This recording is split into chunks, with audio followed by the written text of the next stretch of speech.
చెప్పలే కదా సార్ దయ్యం ఉందని. వద్దు సార్ పోదాం sir, please sir, please sir, sir వద్దు సార్.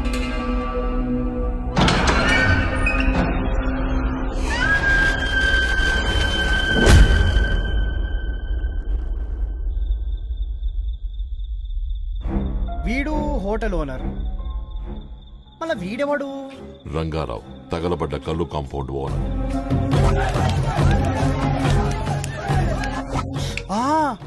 ఆ రోజు ఆడికించి వరిగెత్తిపోతా అంటే చూసినా సార్ నేను.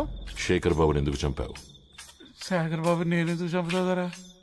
ఆ రోజు నేను నాటకానికి పోయినా, కావాలంటే అడుగుండ్రి. అసలు ఈడెవడో నాకు తెలియదు. నేను నొచ్చిపోసుకోవడానికి వస్తే ఈడు కలిసిండు. ఎవడో తెలియకుండానే రోజు వీడి క్యారేజ్ పట్టుకొస్తున్నావా? సార్ ఒకటేసారి చేయవాడతాడు, రెండోసారి అయితే మోక్షం ప్రసాదిస్తాడు. దొర నాకు పైసలు అంటే ప్రాణమే కానీ ప్రాణాలు తీసేంత కషాయం కాదు దొర, నన్ను నమ్ము. అసలు ఆ రోజు ఏం జరిగిందంటే,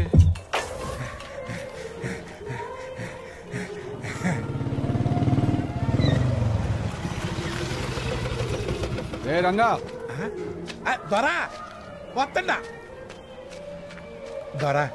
రంగా, ఏ ఊర్లో జాతర మొత్తం నీ దుకాణంలోనే ఉంది అందరూ. అదేట్లేదు దొరా. సరే, పట్టణం నుంచి దోస్తులు వచ్చారు, ఖాళీ చెప్పి. అంటే ఒత్తుకొని రోజులు ఏరు గాని ఈ ఆల జాతరకి వద్దారా గిరాకీ. ఇదిగో తీసుకో, డైమండ్ వాచ్. నీ గిరాకీ దీనికన్నా ఎక్కువ ఉంటుందిరా. ఇప్పుడే ఖాళీ చేస్తుందరా. రే తాగిన గడి సాలు కానీ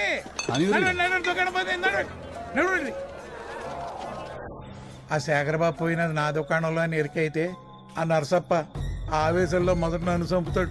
అందుకే చీర కట్టుకుని మారేసంలో ఏడు దాక్కున్నాను ద్వారా నేను నమ్మే ఎల్లమ్మ తల్లి మీద ఇంతకు మించి నాకేం తెలవద్దారు. అంటే ఆ రోజు నీకు ఎవరైనా అనుమానాస్పదంగా కనిపించారా? కత్తులతో కానీ కిరోసిన్తో కానీ? అంటే నెక్స్ట్ అదే అడుగుతారు కదా సార్, అందుకే ముందే అడిగినా సార్. అంటే జాతర కద్దారా, ఎక్కడెక్కడ వాళ్ళు వస్తారు, ఎవరంటే ఏం చెప్పేది?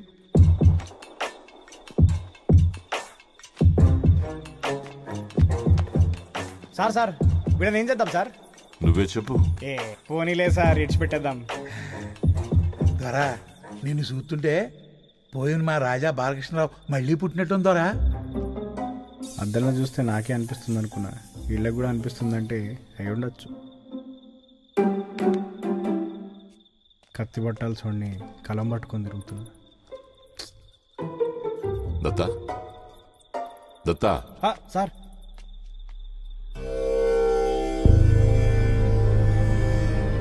సాంబశివం అలియాస్ రాజారత్నం.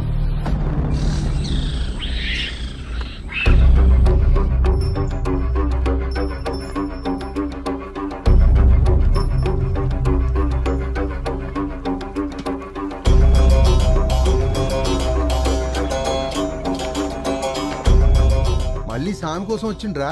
అవును, ఏడిపోయాడు. ఇప్పుడే మళ్ళీ వెళ్తాం పోతుండు. గింత ముందు రోజుకి ఒక పూటే పోయేటోడు, ఇప్పుడు రోజుకి 3 పూట్ల పోతుండు.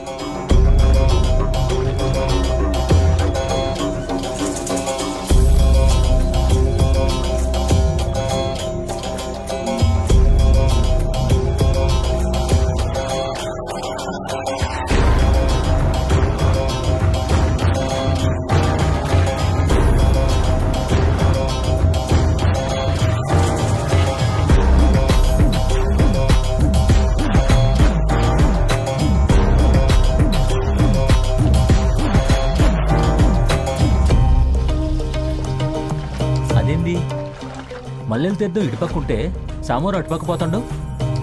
నువ్వు వెనకాలే వెళ్ళు.